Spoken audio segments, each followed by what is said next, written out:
Hello and welcome to Hey, we like your pod. And we're going to tell you why. Hi, it's Dawn here, and I'm joined, as always, by my trusted partner, Matt Pickett, and a very special guest coming to you with COVID. I'm sorry, I just announced that, but I think it was on Twitter. Jeez. It was on Twitter. Sorry, after I said it, I was like, okay, sorry, Greg. Screwed up the intro. I'm so good about that. Miranda Wilhelm. It's so nice to meet you. You too. I love your Twitter feed. I love interacting with you on Twitter, and we can't wait to hear more about you. That's why I had to come on today, because I was like, I wanted to be on this show so badly when Matt first asked me, but the timing in general, I go to sleep super early. And also Thursdays, I have my daughter. She's got dance right before that. So it's like right in the midst of bedtime. So when he said that you were recording today, I was like, oh my God, this is like perfect. So unless I was like on my deathbed, I was like, I'm going to stay on my I know. I couldn't believe what you were saying.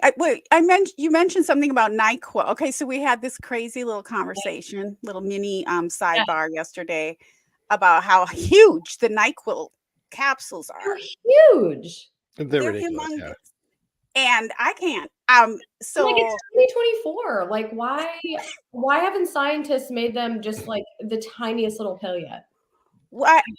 I don't get it, because I have to unfortunately take a lot of pills. Plus I take a lot of like herbs and supplements. Yeah, sure. That's good. Yeah, like just before we came on, I was dumping a capsule down my throat, and washing it down with soda because I can't. Yeah.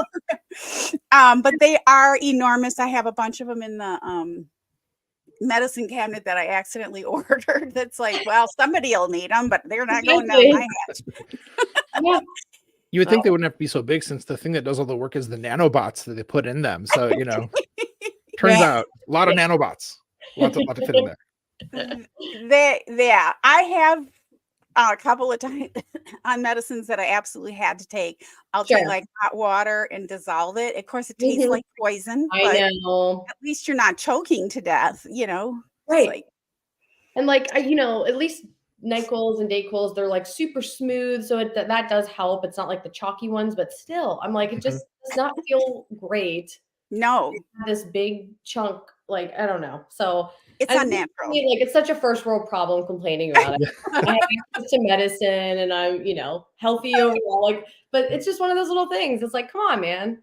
Yeah. Yeah. I'm all about liquid medicine. That's next time it's on my list already. I was like, I'm getting liquid NyQuil next time. Yeah. And what do they call it? I was trying to Theraflu. So it's the same ingredients. It's like daytime Theraflu and nighttime. It's the same ingredients, but you put it in hot water and you drink it. It tastes terrible too, but it's better than anyway. So that's our conversation. Thank you. Good night. Yeah. Friends, please like and subscribe. We're talking about football, but I don't know why. Medicine podcast. Hold on, I will say a quick life hack for you is if you have that situation where you have like a chalky thing that you dissolve in the water. I had this nanny one time who told me that how'd she put it? A spoonful of sugar helps the medicine go down. She's an amazing nanny. She was only with us for like a week, and she had to like go in the wind change. It was a very strange situation, but yep, that's a good idea. I think she also put hallucinogens in there, actually, now that I think about the times we had. But. I love that nanny. I think I had that nanny. I remember when I was a kid, my mother would take a teaspoon of water and dissolve an aspirin and some sugar and dissolve an aspirin in it for us. I don't know if she did it for everybody, but she definitely did it for me. That's smart. Yeah. Yeah. Yeah. I remember that. Now I feel like the medicines like that I get for my daughter are like, they have the best flavors. Like they have these, I just bought her Motrin the other day, and it was like, it's like white, and it's all this. It even smells good. It smells like a juice. Right. I'm like, you have no idea how nasty the medicines are. For adults. Yes. No, I've been known to get children's medication too. That's Hey, I'm not above that. Right? You just take more. Yeah, exactly. Yeah. It's medicine. Yeah, you just gotta drink the whole bottle, but Oh my God, it's so nice to meet you. We're so glad you're here despite medicine and all that. So you're both having how was your week? Matt, you have polka dotted tent behind you. oh yeah, I see. Yeah, that is a more addition to my to my background. I'm on camera here. That's just one of the kids' sort of play tent things. It's usually in a different room, but once we redid the guest room, it kind of moved out here. So it is, a new addition. Love it. Adds a little spice of color there, right? That's right. I like recording this time of the day. Actually, it's nice because we have actual natural light here versus usually when recording, it's all like I'm in a cave with like one light kind of glaring at me. So this is I like this. I think every other podcast I've been on, I'm pretty sure they've all almost been like during like at least the dark times, and I'm like, this is nice. I feel like as the day goes on, like I'm just such a early bird. Go to sleep early, wake up early. And so like my productivity as the day goes is just bad. So yeah. This is totally. Yeah. I feel fresh. Opposite for me. Is it French? No, I said I feel fresh. It's not the end of a long Thursday, crawling to a Friday because that's what we usually do it, of course. But this is great. But Dawn, you're asking how our week was. I will say, I was single parenting for the week as my wife was in Las Vegas. I'm wearing the T-shirt she brought home, and that's so nice. But it went well because even though it means like different logistics for getting the kids to their schools, and they go to different schools, so it's a bit of a hassle. At the same time, my kids are so easy to like parent, I guess, to be around as human beings. So they make it easy for me, which is nice. But it was a delightful week, and just kind of getting used to no more Packers football games, which is always like a strange feeling, but kind of easing into that. So yeah, Miranda, how's your week? So typically she's at her dad's house like Mondays and Tuesdays, and Tuesday morning she's texting me on her pad, just like, "Morning, mommy," and then all of a sudden it's, "Oh, mom, I have a fever." And she's got over at her dad's house, they have a newborn who's like just a month old. So they were like, "Can you come get her?" I'm like, "Sure." And I was with her the previous like 5 days.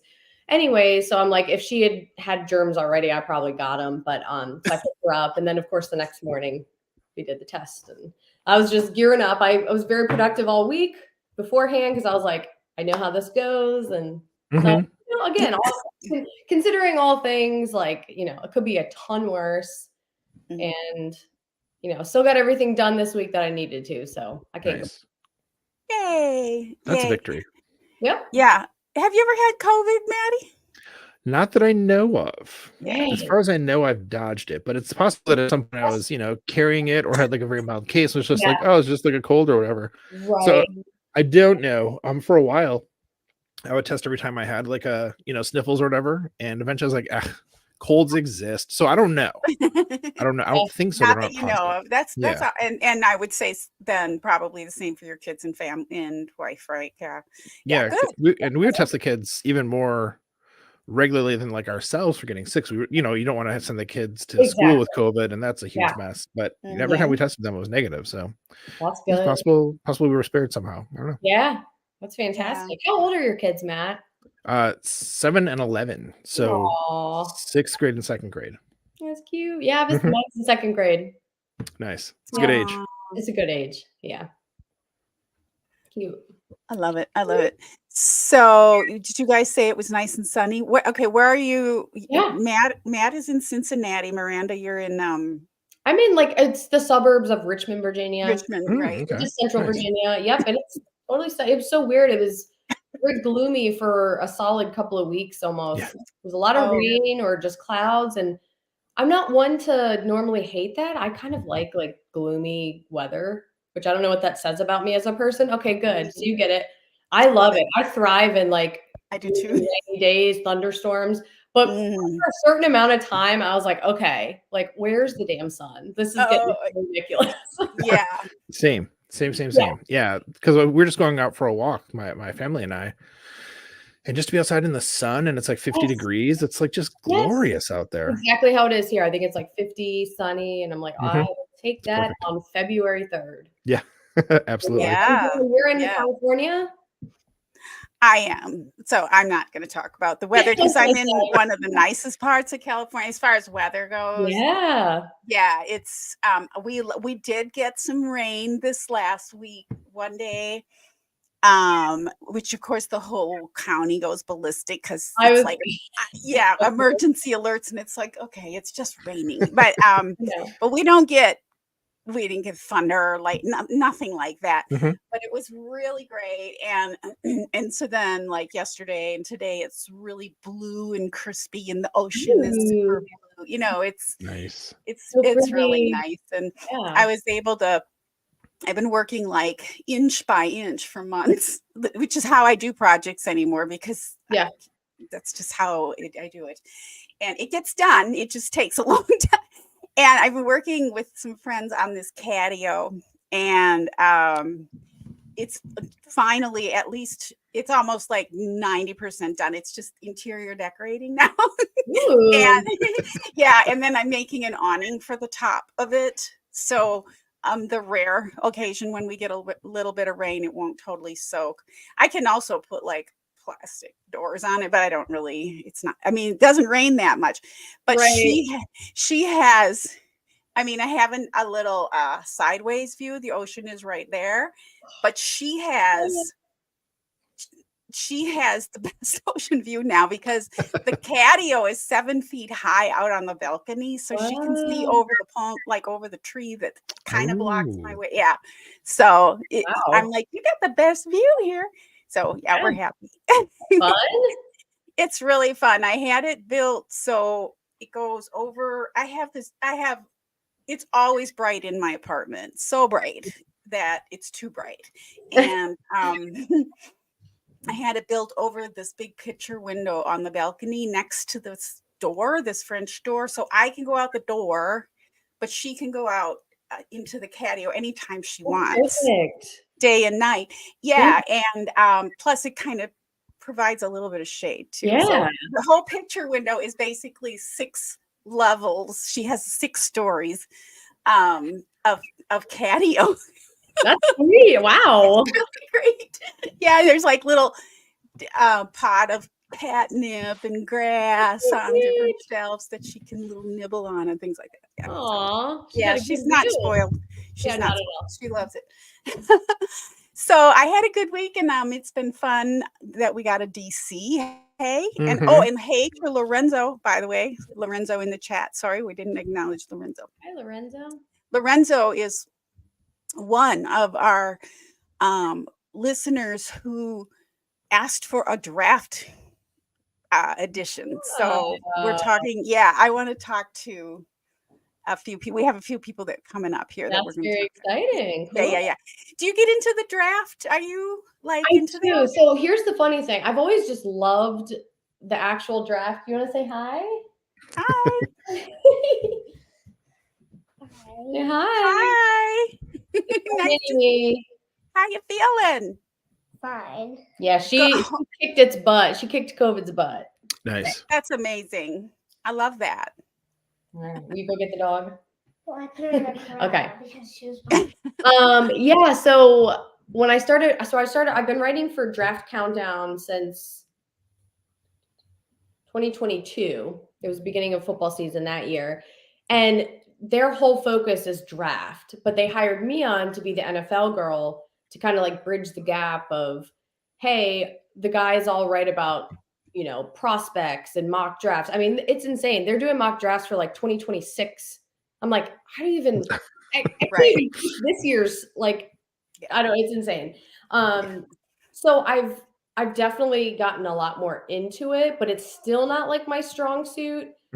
I still just love writing about actual like NFL stuff. But I mean, I've gone leaps and bounds from just being like a casual draft watcher and kind of only focusing on the Packers to now like starting, I think in 2 weeks, I have like a mock draft every week for like 2 months or something for different teams. So It's fun. Yeah. It's For different interesting. A lot teams. goes into it. And Right. I mean, it's Yeah. all subjective too, which is kind of fun. You get to just put your own little spin on it. So yeah. I love that. We're going to talk a little bit more about your content, but that's so cool that Matt noticed that too. Like I was like, right, because if you do it for different teams, I just love how personally how the draft helps me stay more connected to the team, not just because it's a year-round thing, but then I understand and appreciate the players and know them better. Yeah. And I've gotten that same feeling from this whole DC hire that we've had. And I feel like there are people that I text and talk to that are usually not at all interested in the draft or those kinds of things that are really into it this year. And and what do you think about this, Dawn? Not that I would know anything. It's like, oh, look it up. But it's just been a really, it feels like, and I think I said this last week to Maddie, that I don't feel the sadness that I normally feel when the season's over. I'm usually like, oh, me too. Really? I feel the same way. Wow. I don't have the I don't know. It must be coming from a place of hope because we have so much to look forward to. I believe I think the future is so bright that maybe every year I think it was kind of like a broken record for so long. And then it was kind of just like, oh man, like we want the regular season because we always excelled there or typically. And then I don't know. It is a weird feeling to be kind of excited to I'm not excited for a break, but this is the first year I'm not like doom and gloom about the break, which is weird. I think that we've talked a lot about we've talked a lot in this podcast about how much expectations shaped that and why we're not feeling sad about that right now. 'Cause it's like we had such low expectations and just we want to see the team grow. They grew way beyond what we imagined. So yeah, I mean, I'm just excited for where the team is going and like having a new DC and seeing what they're gonna do. And I feel like the things that I had as complaints about the team, they're all kind of being washed away to new stuff. So yeah, no, it's really exciting. Yeah. I agree. I love it. We're not alone on that. So and I will just say on that, I was feeling pretty happy this week with the pick. Not at first. Didn't know what to think at first, obviously. Yes. But I was immediately relieved that it wasn't because I had grouped them into all these prospects that people were talking about. And of course, he wasn't on most of them. But there was a group of them that were highly experienced, a little bit older, like my age type guys. And there it is, Dawn. There it is. Well, and because there was like the Wink Martindale, no disrespect, or even Brandon Staley, who's younger but had that level of experience of head coaching and is known as a defensive mind. I was relieved. I didn't know I was going to feel that way. I was just relieved that we didn't go with someone, that Matt didn't pick someone super established. And I think that gives me a lot of hope too, because there's too much predictability. And I think that the NFL is as a in terms of defensive scheming and all that, is at some kind of a turning point.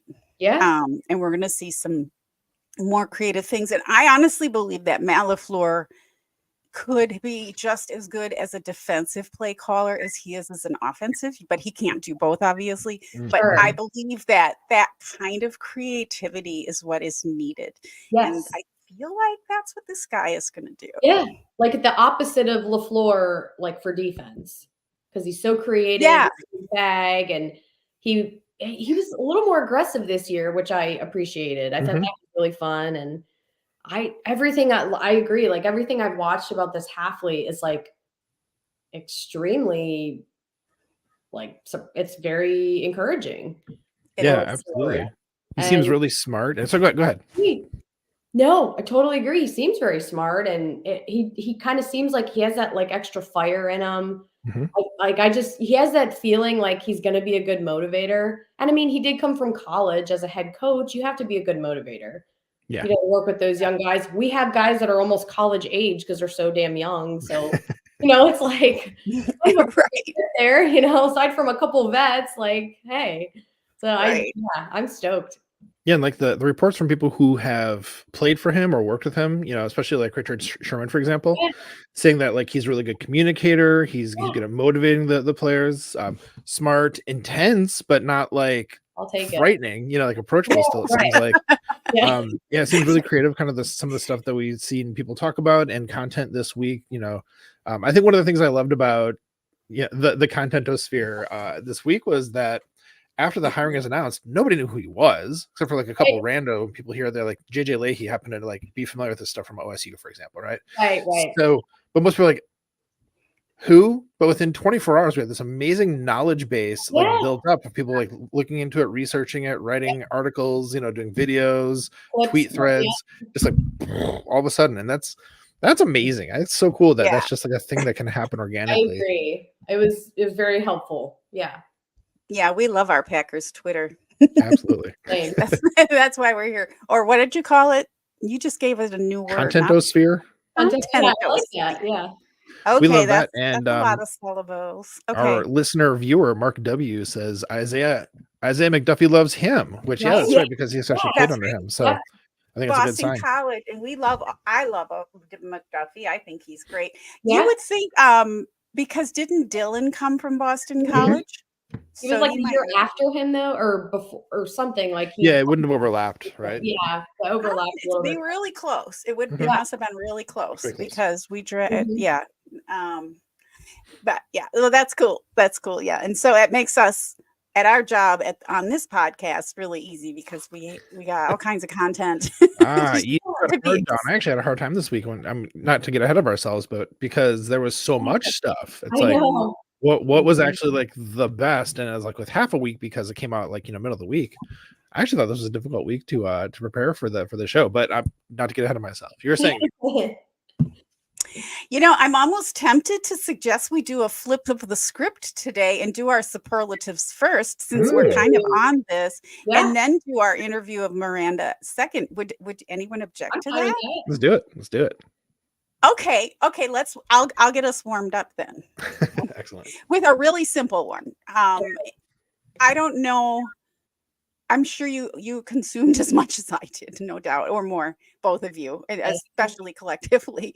But one of the things that I really liked, and I'm calling it the most inspo DC, is the story about Jeff Hafley and his father. Did either of you hear about that one? No. Tell us all about it. Okay. So, and I believe this came from an interview he did. I can't remember because I consumed so much, but I believe it was his own word. So he had, Jeff Hafley had just gotten the job, and I can't remember which one it was. I don't know if it was Boston College or not. I'm not big on details. It's just the feeling I got from this. So he had just gotten a coaching job, and his father called him and said, well, I have cancer and I have stage 4, and they're telling me I have 3 weeks to live. Oof. What? And he was like, they said I can get chemo, but it's probably, I'll still have 3 weeks. But I'm not going to just sit here and let myself die. So I'm going to get the chemo. And so I'm going to try and get through this without crying. So Jeff Hafley then proceeded to help his father get his treatments, to the point of him having to literally carry him out of his treatments. But because of his father's fighting spirit, which really inspired Jeff Hafley, he had another year with his dad, not 3 weeks. Oh, wow. Wow. Yeah, I thought that was just an amazing story that he told. When we have life challenges, it can really build our character. And I feel that way about our quarterback, too, about J-Lo. And there's a lot of stories we don't know about too, and that's fine. Right. But I just thought that was a really important nugget. Yeah. Wow. Yeah, I hearing can't believe I hadn't heard that. I would have definitely just like ugly cried. I know. For sure. I know. I'm trying. I'm impressed. You did a good job. yeah, seriously. I mean, hearing those like kind of background details about players or coaches' families does so much to humanize them and help us remember that like these are people living lives and not just players on a field or people standing on a sideline. They're real people. So like the death threats and stuff, like yeah. Oh my seriously, gosh. these are people. Let's get a life. Come on. Yeah, seriously. Or celebrating when somebody gets fired. It's like, okay. Yes. Or somebody gets hurt, or I mean, it's just crazy. Like, yeah. Anyway, so I like to remember, like, especially this time of year, we have our the luxury of getting to know the new draft picks and that kind of thing. Mhm. Yeah, so yeah, I do love that. Like on draft night when they show like certain players, and I think a little bit more earlier on when they're higher picks, but when they show like little snippets of them at home and their family and stories from college and things like that, I do like that a lot because it does help connect with them, you know, especially if they're coming to your team. And for sure, the one of Jordan Love in his living room, wherever he was, it's forever in my brain. Like I was there. Yeah. Or like one that stands out to me is like Tucker Kraft. You know, he would just be like another tight end we took if we hadn't seen like his party in like a machine shop and they're all like drinking out of solo cups and stuff. That was super like I want to drink super with upper Midwest so badly. Oh, yeah, it's like a dream. I'm sure a lot of people do, but I'm like, I just want to like shotgun a beer with the guy. I love it. So, okay. So which one would you like to highlight one of your superlatives, Miranda? Sure. Okay. All right. So this is an interesting one. It has to do with Halfley, actually. So this is perfect. Oh, good. It's the most prophetic tweet of the week. Okay. And I'm sure you guys saw this, or potentially, but so once the news broke about Halfley, there was a tweet or a reply to Aaron Nagler of like 6 or 7 or 8 hours or something previously in his comments. This man named Scott Riley, I should have gotten his handle. I can get that for you guys later. But he literally wrote, he was like, book it. It's going to be Jeff Halfley from BC. He like completely called it. Mm-hmm. And it went like, it spread like wildfire. And everyone's like, how in the heck did you know this? So I'm like, I'm just impressed because to like 99% of us, it was so out of left field, which again, we love. But I was like, what does Scott know? Is Scott a wizard? Like, we need to know. I have questions. So I'm just very impressed that like, I just couldn't stop thinking about it this week. How he yeah. Yeah, I remember seeing that. It just totally blew my mind. I was like, how? What the? I'm gonna see if I can find his handle real fast here. So. Yeah, I know. I think it is Scott Riley, like, and then some numbers or something. But I think you're right. Yeah. Well, on that, while you're looking that up, I just feel like mentioning too that we don't know all of who was interviewed or considered, and there are certain ones. I know it came out that Wink was, but but that would have been more or less a lateral, like if somebody was going for a promotion or maybe like I'm using this word very loosely, lateral term. They probably wouldn't care if it was leaked or mentioned that they interviewed, but if somebody was going from a head coach to a DC, they probably wouldn't want it out there that they interviewed and didn't get a job. That would be really important. And so I have a feeling, I mean, I have no reason to believe that there weren't 5 times the amount of interviews and considerations. And of course, LaFleur's staff had to be working on this for like several months too. And it's on the clock. Yeah. So absolutely. Yeah. Well, it was a good point that somebody made, like Jeff Halfley probably didn't want people at Boston College to know he was looking, so they're gonna like be more careful to not make it a publicly known thing. So kind of thing where like everyone thinks we're all so smart and like know what's happening and stuff like that, but no, there's all kinds of behind the scenes that's just totally escaping our all views. Be Scott Riley, okay? That man, I'm just that's crazy. Crazy. No, but yeah, he definitely gets some. I don't even know what to call it. Most prophetic tweet. Most impressive. I don't know. Yeah. Oh, Mark. That's a bummer. That's a bummer. Yeah. Sorry. So yeah, absolutely. Wow. Okay. Maddie, what do you have? Sure. Well, I have three. They're all like very closely related. I could just like burn through them actually because of how they're structured here. So as I mentioned before, with all of the Packers content like kind of like falling into lockstep about like now we're looking at Jeff Hafley, we're talking about it, we're seeing what's going on, like everyone's talking about it, every podcast, every article, every video, this is what we're doing.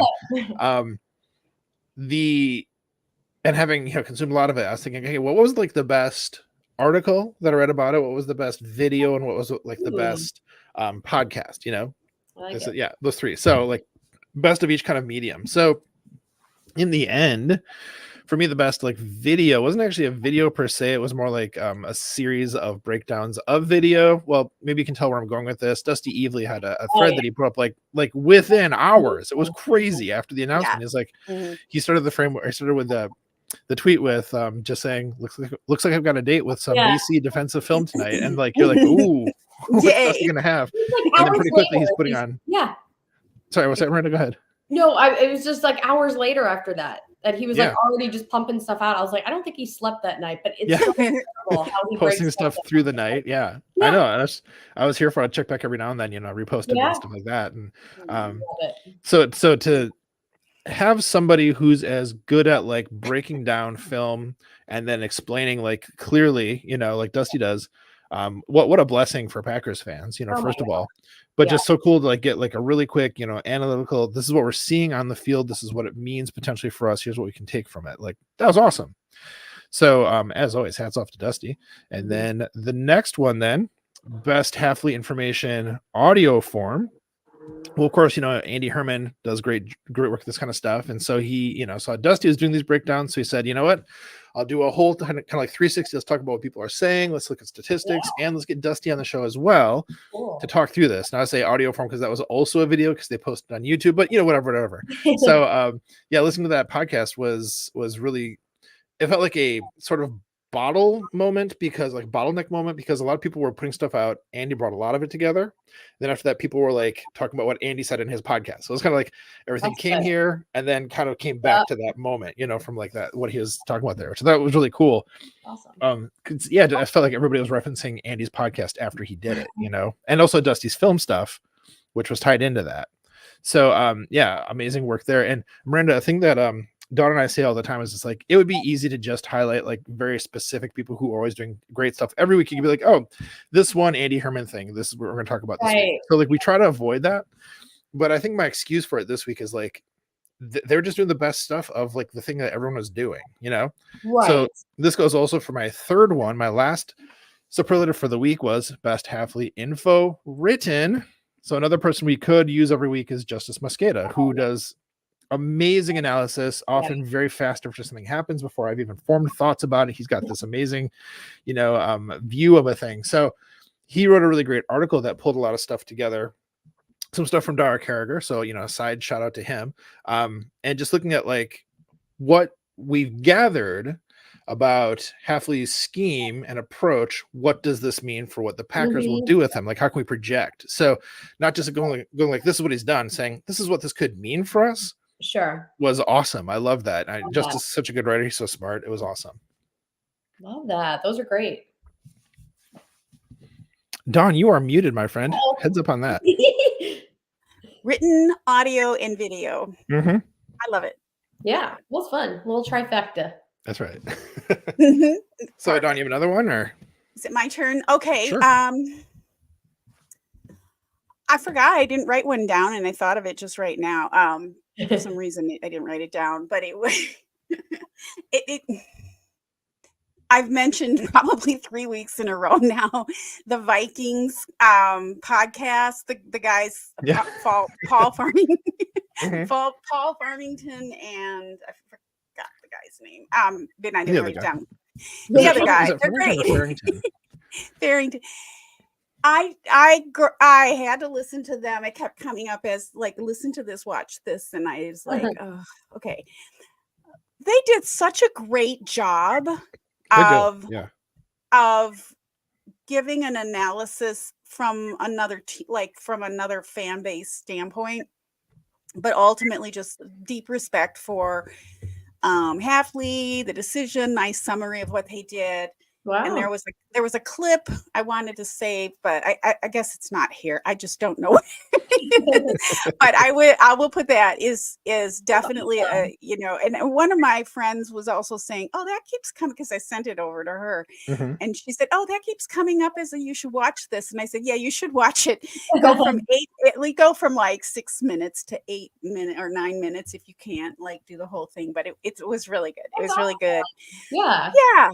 I like that we're scaring the other teams with our well, I mean, okay, so I have a bunch. I mean, I think we all know, you know, Bears fans and everyone from our division, but I have a few Bears friends. And right after Joe Barry was fired, they were like, no. Yeah. I'm like, sorry. Right. Yeah. So Dawn, the guy who does the podcast with Farrington, his name is Robert Ziegler. That's the other guy. Thank you, Robert Ziggy. Yeah. Robert Ziggy. Good stuff. Ziegler. That's Thank you. And then but one I did write down is on the same vein. I really appreciated, and I'm calling it most well framed. And this was Peter Bukowski's Locked On Packers take on Jeff Hafley. That might Hafley. I know, it's a mouthful. I liked the way Peter profiled him, Jeff Hafley, and put him kind of like on the stage. He kind of like showcased him. He didn't do all the talking. He brought together interviews and clips and that kind of thing, which we're seeing going around anyway. But just the way he did it, it was really masterful storytelling. I thought it was great. Awesome. It might be where I heard the clip about his dad. I'm not 100% sure anymore because I feel like it consumed so much. But he spotlighted Hatley's philosophy, his journey, his mentality, hearing from Hafley himself, from the players he's coached, and from the general manager. Of course, Brian Gutekunst's thoughts, very little about that, but for his vision of the defense, how going forward. And I just thought it was great journalism and great storytelling. And he let the statements speak for themselves, you know, which I think is important, because at this point, we don't know what's going to happen. Exactly. Yeah. We have to just trust and believe that it's going to, you know, be a big step forward. That's, you know, not what we asked for at least most of us. And now it's okay. It's a new era, and we just hope it pans out, I guess. Yeah. Yeah. I think so. I believe. Just hope. Yes. Believe in hope and trust. Good feeling, you know? Yeah. Don't remember which day that one came out, because I don't always catch the Locked On Packers podcast. So I want to go listen to that now. So do you remember what day that was? I was probably right after the hire. I don't remember. I probably didn't watch it immediately because I was really tied up this week. And people were like, what's going on with Jeff Hafley? And I was like, I don't have time right now. And I watched some late at night and then like the next day. So it took me, I was a little bit behind this week on it. So I'm sorry, I don't know. Oh, no, that's quite fine. I have the thing. Oh, sorry, I could tell you. It was, it's right here. Oh, but also I have it right here. It's right here. It's, excuse my cough, a day ago. It was a day ago. Okay. So the Saturday Locked On Packers. Friday. I meant Friday. I was thinking. I was picturing Friday in my head. You're trying to mess with me. I came on Saturday. You were single parenting all week with 2 kids. That's what it is. Yeah. I did not sleep well this week. Actually, I'm still recovering. The title of it too was kind of what grabbed me. It says, "Get to know new Green Bay Packers defensive coordinator Jeff Hafley in his own words." I like that. Good. It's good, Peter. That's why I like that. So Miranda, your turn. Is it your turn? Okay. Whose turn? Yes, I think so. I do mine so. But and this one's a little bit of an outlier. It's not necessarily Packers related, but it's just very prominent right now. I'm going to call this biggest comeback story for somebody, and that somebody is Colin Cowherd. And if you guys saw his rant about people who are so upset and triggered over Taylor Swift, it was one of the best things I have ever heard in my entire life. And the crazy part is, this is coming from somebody who's not like a huge Swiftie, but he was spot on with everything he said. Yep. Like, it's absolutely insane that 24 seconds of showing a woman supporting her boyfriend cheering in a suite is like just making people go crazy. Yeah. It's killing me. So, and again, most people don't typically love Colin and his takes, but that one, I'm like, got to give credit where credit's due. That's right. That one out. Yeah. I didn't hear it, but sometimes he did a mea culpa about Jordan Love, like when he said, "Oh, after they let Rodgers go." I mean, a lot of people were saying that. Oh, that's the end of the Packers now that Rodgers is going. I'm sure. Never mind. Who might have thought that? But anyway, but you know, I don't really get all wound up about that because they're just. They just know what they know and they're doing what they do. But I do appreciate when people come back and correct. Yeah, I was wrong. Like, I didn't hear the Swiftie thing, but I don't get it either. I mean, it's a bit much. It's worth checking out, Dawn. Definitely when I saw it posted, I was like, I need to go to the comment section and put on that meme of like the worst person you know made a great point. And I was like, 3 people already did. I was like, nope. Okay, good. Because it was really, really good. It was just it was such I think I saw like 25 different like captions of like a rare Colin W. Yeah. It was like, that's what everyone was commenting. I'm like, well, they're not wrong, but hey, you know what? Props to Colin because he nailed that one. So yeah. Yeah, I don't get it. Like I was listening to a trial this week that I didn't think I was gonna be able to listen to. And by the way, I had you on my mind a lot because of it, Matt. Because one of the school counselors had to go testify, and I was like, I've got to ask Matt about this one day. But it was about one of the school shootings, and it's kind of an important trial because the parents are being held culpable and charged with involuntary manslaughter. And this is the first time that's been done, as far as I know. Yeah, it's the in Detroit area.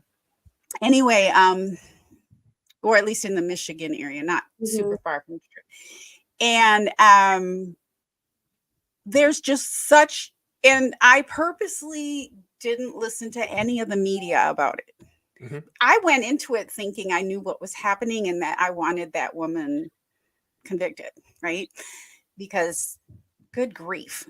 But a lot of what was said about her in the press, and this happens with a lot of trials, it was just fabricated or made out, and so I'm getting to the point of the defense attorney. Her defense attorney is also a woman. And the criticism of that woman, like, good, it would not happen if it was a man. Now, I'm not saying, defense attorneys definitely get shot at, get verbally shot all the time. Like they're this and they're that because they're hated. They're defending a criminal usually, or somebody who's accused of doing something terrible, but they're doing their job. But the hatred coming from female. So I don't know what's going on with Taylor Swift because I haven't totally stayed up on that. But I sometimes wonder, sometimes I just go out and defend because it's like, it's a female. Just go defend your sisters, man. I mean, come on. And that's exactly where I'm coming from. Because I'm like, okay, my daughter loves her. I'm not super into her, but as a human, I'm like, I think she seems like a very fantastic human. I like what she seems to stand for. Yeah. And people are, and they literally did and Colin mentions this in his rant, they did an average time of her being shown at all these 12 games that she's been to. And it was an average of 24 seconds per broadcast. And they're like, if that's tripping you out of 3.5 hours when we celebrate Jason Kelsey shirtless and we celebrate Eminem and we celebrate all these men, you can think about it. But Taylor Swift's the bad girl who's also, it's not like she's asking for it. So silly. So yeah, no, that's way to bring it back together to, another situation. It's silly. Yeah. And my last on that one, it's just a little pivot here. I did have another little weird superlative, weirdest crime. Speaking of the Kansas City Chiefs, those 3 Kansas City Chiefs fans. What did you hear about? What the heck? I've been trying so hard to understand. It really doesn't seem Right. But here again, a lot of times these cases are tried in the media before the evidence. But what it's coming down to is they got the toxicology reports back. And yes, indeed, the men had a combination of fentanyl. I believe it was a synthetic, like produced by somebody, and cocaine and THC in their system. And I don't know much about what I'm hearing about fentanyl, but I've seen some videos where officers have accidentally gotten exposed to it and gone like down into practically a coma. So, I mean, it was probably something like that. Evidently, one of the guys was like sitting in a chair outside and one was on the ground. And I mean, and the guy in the house was that known as the chemist, supposedly. Now, a lot of members are blaming him, but a few of them are coming out for him in his defense. But he was known like through and he was a chemist. He was a scientist. And he was known throughout high school to mix up drugs in concoctions for people. He left the house. I think he was renting the house where the bodies were found. And he was supposedly unconscious for like 2 days. So if they were knocking on the door, he didn't hear, whatever. Yeah. He had earplugs and he supposedly came to the door when they went to investigate with a wine glass in his hand in the morning. Like it was like a scene. But evidently he's in rehab. He's moved out of the rental house and he's, gotten a lawyer. But it really does sound like a very bad case of like a spontaneous drug overdose type of thing. Maybe he'll be charged or not, but it's just weird because this has happened. It wasn't during the playoffs. It was before the playoffs started. It was like the January 7th game, I think, that they were watching. Yeah, I think it was like the Miami game, wasn't it? Or like right before the one? That was like negative $1 million in Kansas City. They said it was like 30 degrees that night. It wasn't super cold. I originally heard it was really cold, but then they were, from what again, you get different, but they said it was like 30, but still cold. You can't be out there. Yeah. No. For an extent. And so they did like they did have, Oh my gosh. But I know I'm still trying to, it's like, what is happening? And it's sort of like a shadow, I feel like, over the Chiefs. I mean, I haven't heard much mentioned it, but they're going to the Super Bowl now, and these guys, they don't get to see it. I know. I know. So people, just be careful. Don't put stuff in your bodies that you don't know. Like, nope. Please don't. It's too scary. Especially now. It just seems exactly worse. Anyway. So let's get to know Miranda a little. I feel like we know you a little better already just from having it. This is fun that we kind of flipped the script a little bit. Yeah, why not? Any final thoughts, Matt, before we switch over to Miranda's interview on the No, go for it. Go for it. Okay. So I'm sure most of our audience knows our guest Miranda, but for the few who don't, let's start as we always do with her Twitter.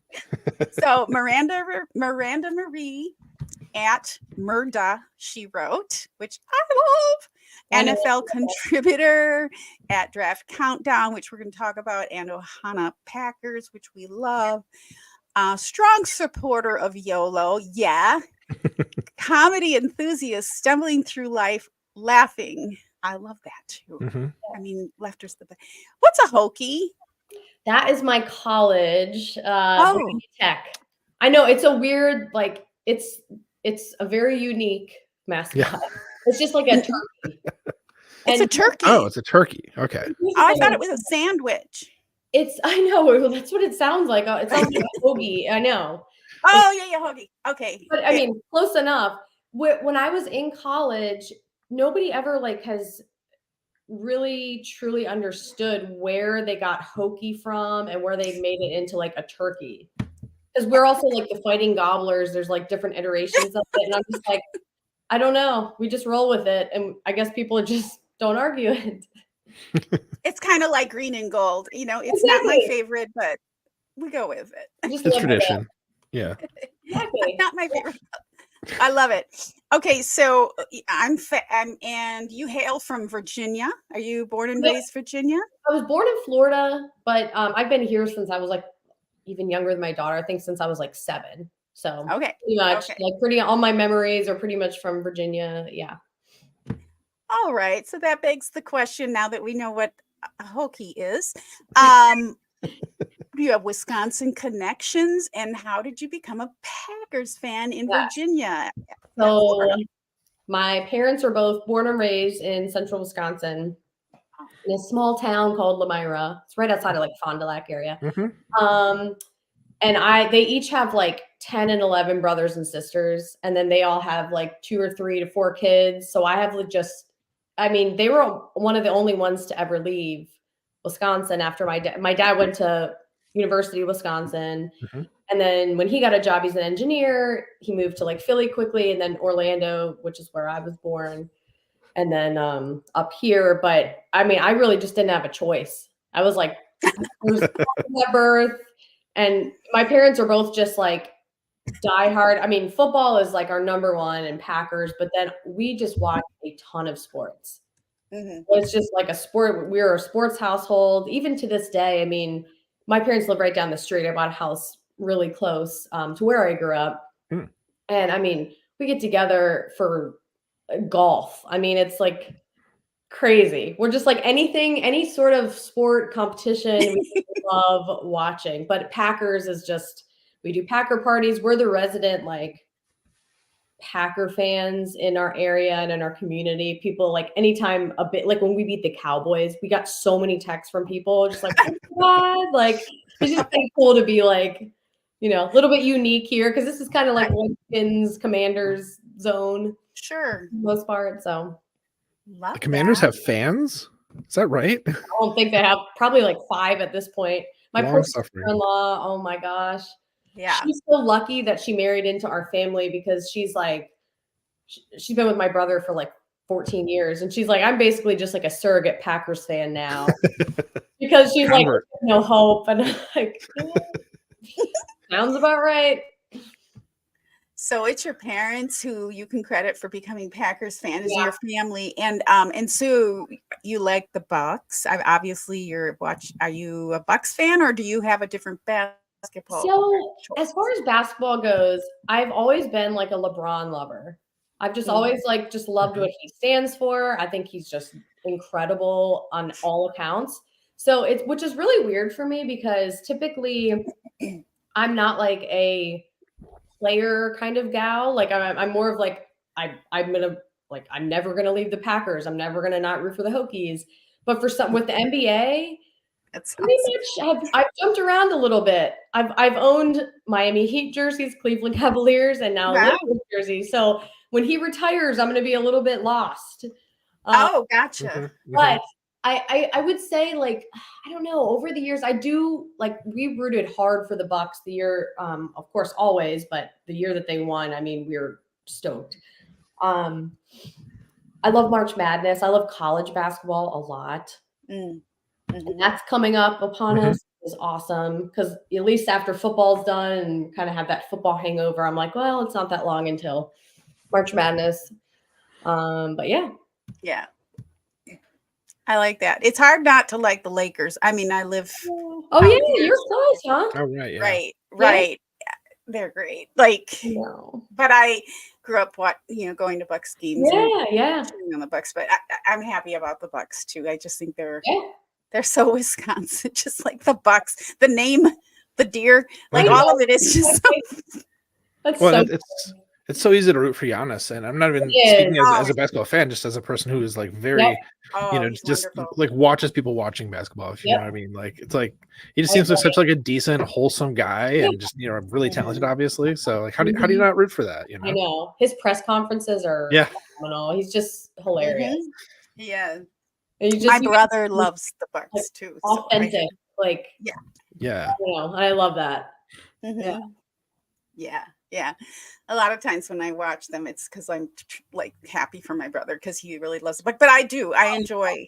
I didn't always, but I've become more appreciative of just watching sports as a pastime. It was not always my thing, but I love it now. So, okay, let's talk about your a couple things. Gosh, there's so much to talk about. Let's try not to be here for 6 hours. Okay, so tell us. So you're on Twitter at Miranda She Wrote, Mirda She Wrote. So are you into true crime? Where did you get that moniker? No, and you're not the first person to ask me this, and you would think.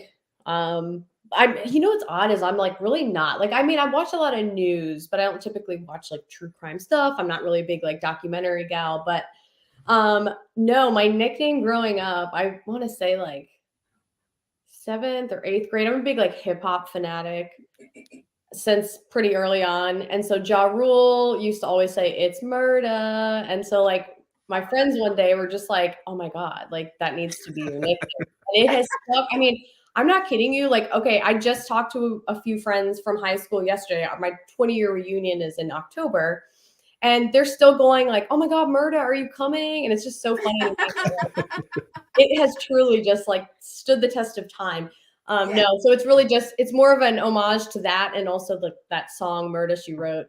I don't even know who sings it, if I'm being honest. It's some like weird, like random. Matt, look at him. Yeah, perfect. Good. It's going on my playlist, and you are now Miranda to me because that's just great. I mean, it sounds like somebody from New Jersey saying murder. Right. Yeah. I love it. I love it. Miranda She Wrote. By the way, that's one of the reasons I like Paul. Was it Farmington or Farrington? I always forget. He's from New Jersey too, with a really. I love those two. I just love listening to him. I love his accent. I love it. Yeah, it's great. Okay, so tell us. I got it. Chocodemus and Pliers. Yes. Is that right? Yeah. I love that name too. That really used to be my name. Yeah. Oh, it's a great song. I love that song. Yeah, totally. Okay. On the playlist. It's going on as soon as we go off. Let me know. Okay. Okay. So tell us all about what you create, your content and writing for the Draft Countdown. Tell us about that because we're interested in the draft. So the guys that I work for, Shane and Brian, are managing partners for Draft Countdown. It's been around since like, I think it's like sometime in the 90s. It was actually run by somebody else for quite a while, and then they took it over. All draft. I mean, one of the guys was actually calling the Senior Bowl earlier today that I worked for. They usually go to the Senior Bowl, and like a lot of these events where they showcase these players. It's insane. Their whole life, they have just hundreds of pages of Excel spreadsheets. They spend countless hours every week for like pretty much the whole year, which is just insane. So the reason they brought me on was to kind of bridge the gap of like, hey, we talk about all these great players and these great prospects, and then we talk about the draft, and then we don't really hear how they do in the NFL or just how the NFL season goes. So they kind of wanted to add that layer. And I had previously written for actually who's like now my best friend. She runs a site called Sports is Told by a Girl, and it's all women content creators. And so I just happened to see this job posting, and I was like, hey, that'd be a fun little side gig. Like I work at home. And I sent them I was like, typically I write about NFL because that's kind of my favorite thing. And and so it's just every week, and I get to pretty much think about or just kind of have the, whatever's popular that week or some big news breaks or reactionary to something big that's happened. I just try to kind of stay on the pulse of what's going on in the NFL. I try not to be too homerish either with the Packers. Like I promised them that from the beginning, and they're like, it's fine. Like you can, occasionally do it. So I usually get like 1 or 2 a year that I'll get a chance to write about them. But overall, I try to stay pretty league wide. But yeah. Nice. Do you find that having that approach keeps you more aware of what's happening outside of just the Packers?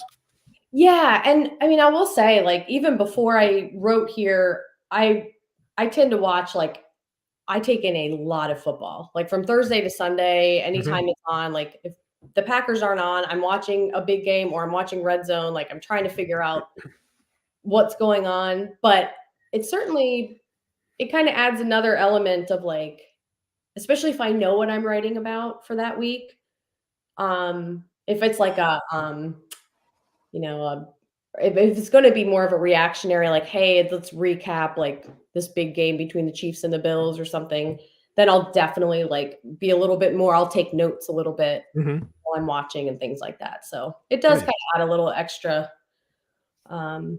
like focus, which I don't always have, but. I mean, that's kind of like when I think about, I listen to a lot of Packers content, a lot of Packers articles, but when I listen to something like, the Athletic Football Show or like Mina Kimes, it's like, oh yeah, there's other teams. And after remember, like we're just part of this context of like one of 32 teams. So having that understanding, like the bigger picture of the NFL, I think is so invaluable for like just being a good football fan. Yeah. And it also like, it really has made me appreciate the Packers organization too. Yeah. When you see just like other franchises just continually just stay in this like dumpster fire, so to speak. I mean, that's the nicest way I can put it. You're just going, oh my gosh, like I'm so grateful that we tend to run things pretty smoothly for all things considered. So yeah. Yeah, no doubt. I mean, you see like the crazy things that like owners might do of a team and the way how they put pressure onto the coaches and the players in ways that just don't help. No. We don't have that. We don't have that kind of a thing. We can develop a quarterback, for 3 years. I think we're the best at that for now. That's for sure. Yeah, defense has been a challenge for many years, but I think we have brighter minds and it's a new day and every reason to think it's not going to be a forever thing. I agree. It's not going to happen.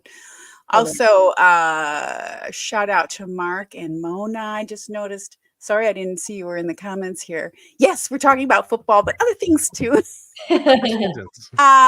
Mark is saying that there's possibility with the Kansas City Chiefs fan back on that there might be manslaughter charges, like involuntary. I mean, if he made the drugs that killed them, that's possible. Why we don't know. We don't know. So hi to you guys. and Mona is the Commanders fan, and I meant to say that I have a neighbor who's a Commanders fan. One of the cool things out here is this is really a melting pot of people from all over. Cool. Probably 80% of the population here is not native Southern California.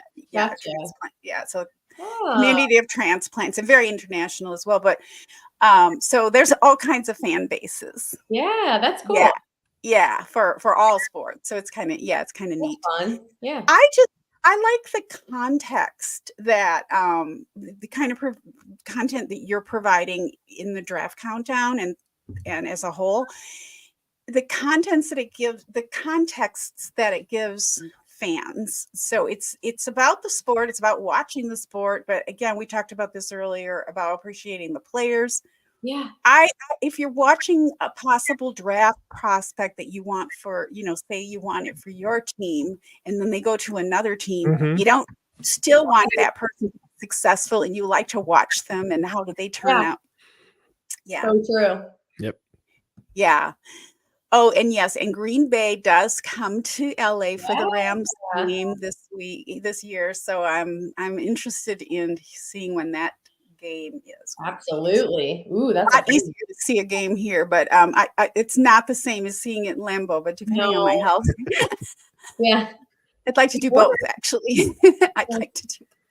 So, okay. So that's fantastic. I love that. And do you ever participate in any of the mock drafts just for fun? Yeah. So we actually had we always do a few staff mock drafts. We did one it was a little early for me. I didn't prepare as much as I thought I did. And I mean, these guys, I don't even think they need to look at a list. They could probably just go through so what they do is they give us each, there was 4 of us and we each got like 8-ish teams.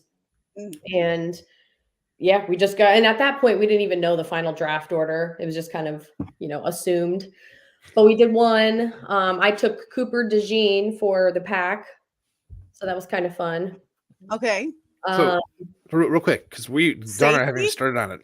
What's a brief thing you could tell us about Cooper DeJean? What does he even play? Like what's So he's a defensive back, and I think the best part about him is, well, first of all, he's like an athletic freak. So right there, it like kind of checks Goody's box.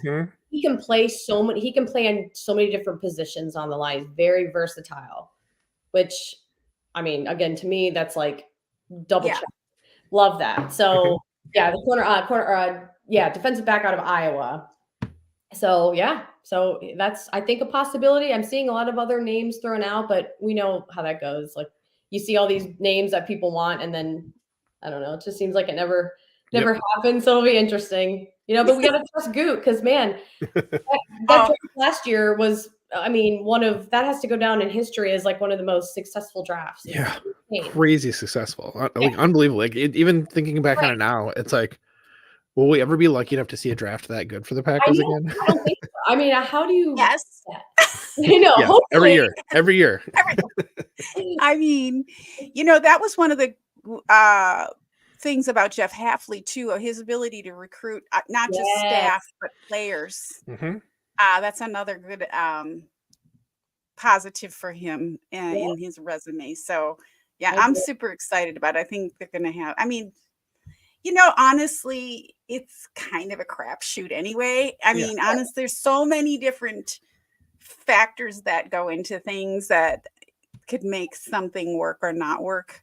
Exactly. Well, I don't like people this week have been talking about Jeff Okudah a lot. He was like picked, 5th overall or something, and I've seen that a lot. He kind of flamed out, so like you never know. And there was a reason that like Detroit traded him away, right? Like I remember being really shocked, but then I'm like, well, obviously there's something we don't know. And I don't know. I'm seeing a lot of that though. So we love Ohana Packers. Tell us about the content. Yeah. This was so recent almost. I mean, I would say it was right around the very end of the season that I had just been on their podcast. Maybe I think it was like early December.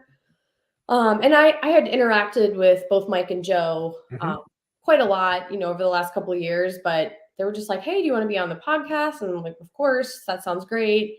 And then a couple of weeks later, Joe, sent me a message. He's like, do you want to write, content for us by any chance? And I'm like, hey, this is my chance to finally actually just write about the Packers.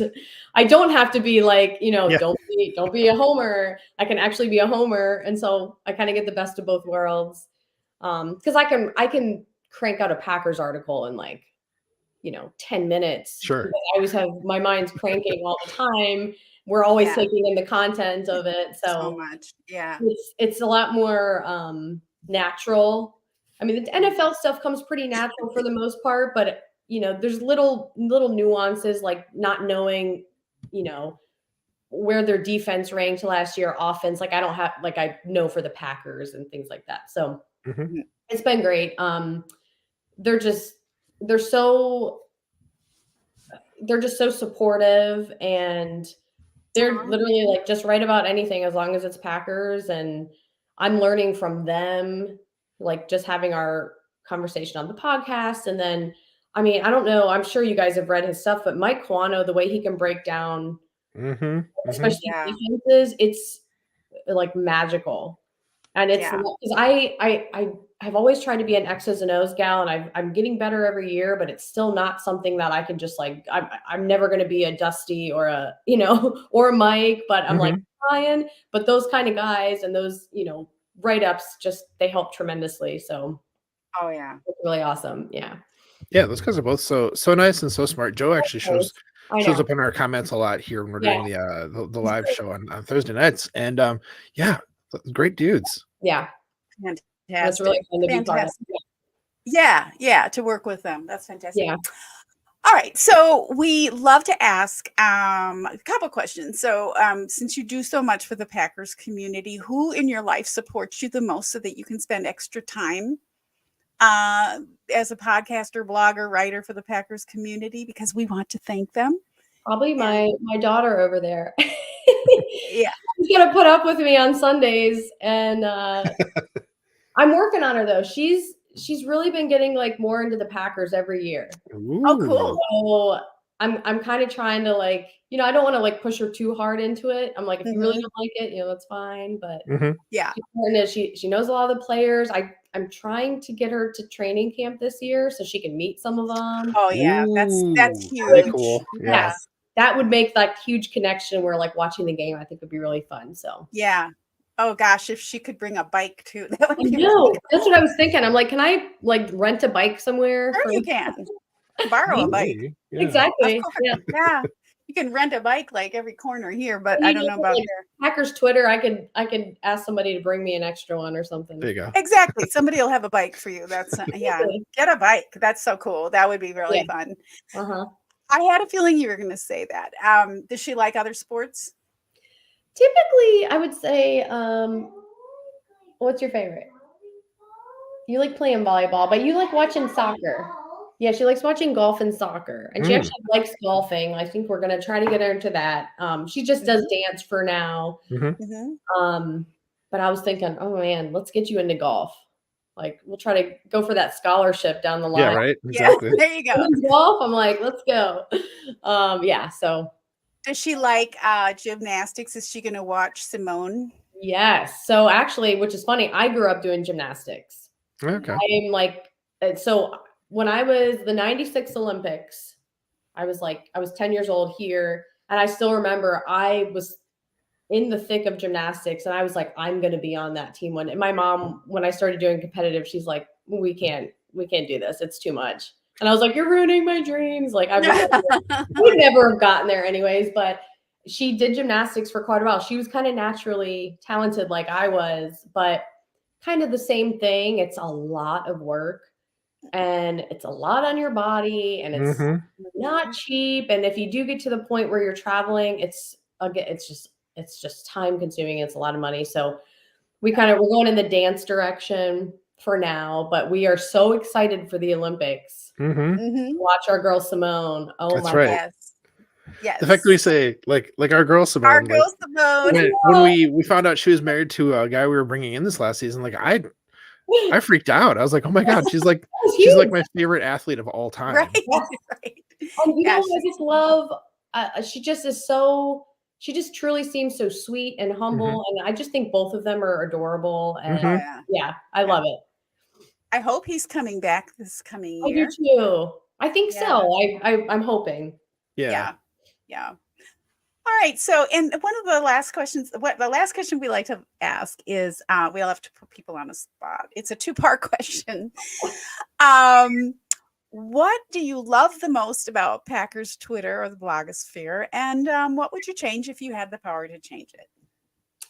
Packers Twitter, I love a lot of things about it. I mean, first things first, as you know from my bio, I love laughing. So like some of the funny stuff and just takes, I like belly laugh every day, like just scrolling Twitter, which is like, I don't know if that's sad or if that's cool or whatever, but whatever, it's out there now. So I just think like the humor kind of mixed in with all the knowledge and just all the different angles are so great.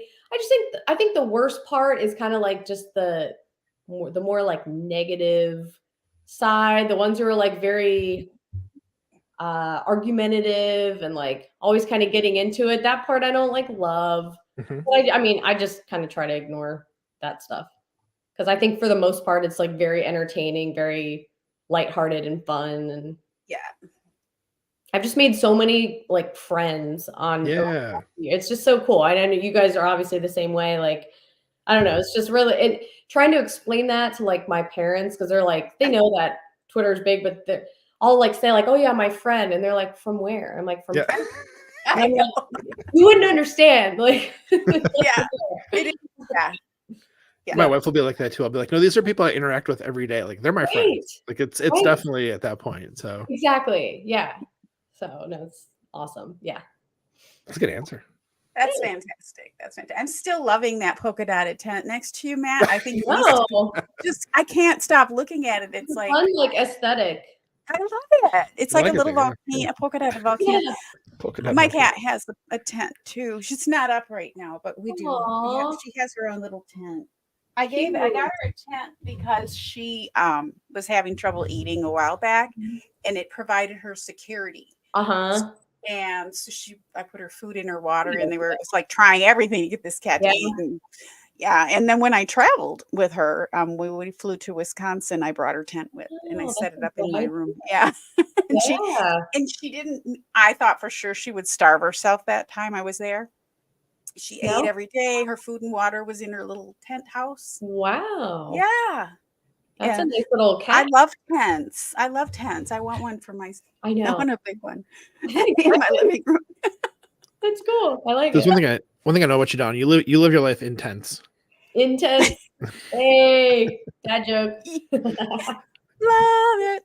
Okay, Maddie, Miranda, any final thoughts before we're going to let everybody know how to find you and all those things, but anything you wanted to add to tell our audience about yourself, or just shout out to anybody else before we call it a wrap? Just looking forward to next season. We got a little bit of a drought, but we do have the Olympics and March Madness and some things to kind of bridge the gap. So I think it'll be here before we know it, and then we'll be right back to, cheering on our team. Yeah. I mean, absolutely. I was talking to a friend this morning he's like, "Oh, season's over, so you're like wrapping up your podcast." I was like, "No, NFL is year round. There's always something around that's going to talk about." So absolutely, big time. My final thought I wanted to say here was, I was going to ask you, Miranda, if you put a Virginia Tech fan in prison, would it be a hokey pokey? Oh. And if it were, that's not so bad because they could turn themselves around, which, ideally that's what the justice system is all about. That was so good. Did you just come up with that? Yeah. Wow. I'm actually really impressed. Matt bringing it. Oh my gosh. Very good. Bravo. Well, one other thing I think before we sign off here too, Mona asked in the chat here, she said, who are you rooting for in the Super Bowl? We didn't really talk about that very much, actually. So real quick, who are you rooting for the Super Bowl, both of you? So I was kind of at that point of like, I don't really care. I hope they both could somehow lose, which obviously won't happen. But after seeing all of these posts and the 49ers once again saying against all odds, did you guys see that going around? And it was from the official 49ers thing. It said against all odds with a little die. And they were like, and for like a preview for the Super Bowl. So right now I'm like, you know what? Screw the 49ers. I think I'm going for the Chiefs at this point, because it's just weird that they have like this underdog like obsession. And they've been favored. Somebody commented they had looked back. They were favored in every single matchup this year, including the Baltimore game. Right. Like, chill out with the underdog story. Like, yeah, it's dumb. Don't take that away from real underdogs. Exactly. Right, seriously. Like, what seed were you guys again? Can you remind us what seed you were? Yeah, the number one seed. So I think I'm going to go Chiefs. I understand that. I understand that. I'm just gonna hope for a good game, and feel moved during the game to want what, like if the refs are trying to rig it or something, I'll go for the other team. But I don't really think I care this year. I mean, I just want to see a fun game and no injury. That's kind of my thing. I just want. But for some reason this year, I'm just not feeling it. I don't know. I mean, it's not because I'm bitter or expected us to be in it. It's just like, I don't know what it is. Totally agree. I see where you're coming from. Hey, Mona, who are you rooting for? Hey, Mona, are you rooting for the 49ers, the Chiefs, or do you also not care? Not care. The 49ers, the Chiefs, or a meteorite? Yeah. I hope everyone stays safe and healthy. Yeah. Agreed. And I mean, I'm like, I hope the commercials are funny, because had some down years. I think they've gotten a little better last couple of years, but okay, she's 49ers. She's a 49, and I have several 49ers friends. Well, obviously, so I want them to be happy, but of course, they're going to be happy anyway because they're underdogs, and just to make it they have everything to be grateful for, right? Just to be there. You made it to the Super Bowl against all odds. That's really against all odds. So they quite should a story. Just be happy. Just a Cinderella story. They've been in the Super Bowl in 3 years. It's been such a long drought for them. Too long. It's awful. I'll just say real fast that as a Packers fan, not as a fan of the game, but as a Packers fan, I hate the 49ers. As a fan of the game, I love the 49ers because they're fun to watch. Like the offensive schemes, that Shanahan draws up. I mean, it's fun to watch, but man, I want to see them lose because just as a Packers fan for sure. Right. But I think it'll be a really fun game because there's a two amazing teams, and to see that kind of a match it should be very thrilling. So I'm looking forward to it, even though I kind of want both teams to lose somehow. Yeah. So I'm at a place of conflict, you might say, about it. Yeah, and now that we've had this discussion, I hope Taylor has herself a really great day there. Whatever happens, I know she's going to have fun. So I feel bad about that.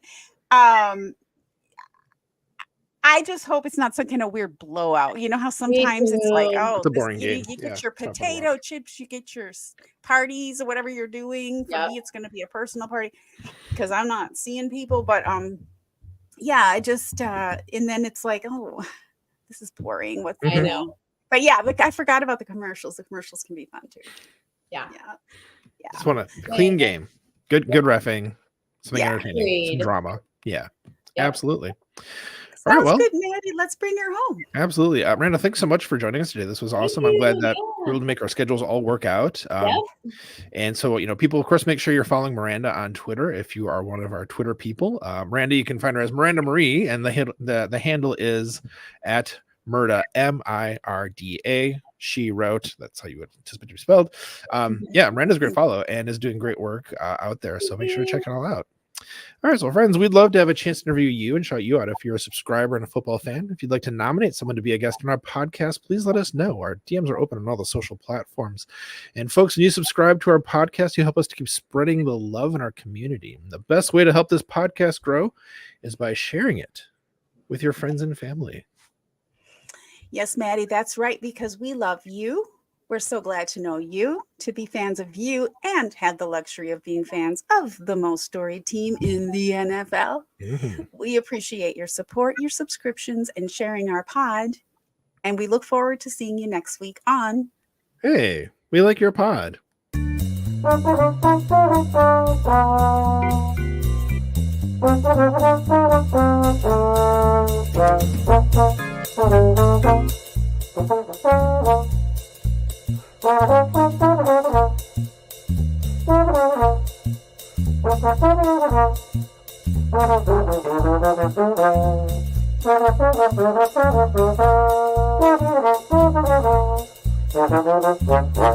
Football in general comes down to discipline and people owning their roles. And when you aren't disciplined or you go outside the scheme, bad stuff happens.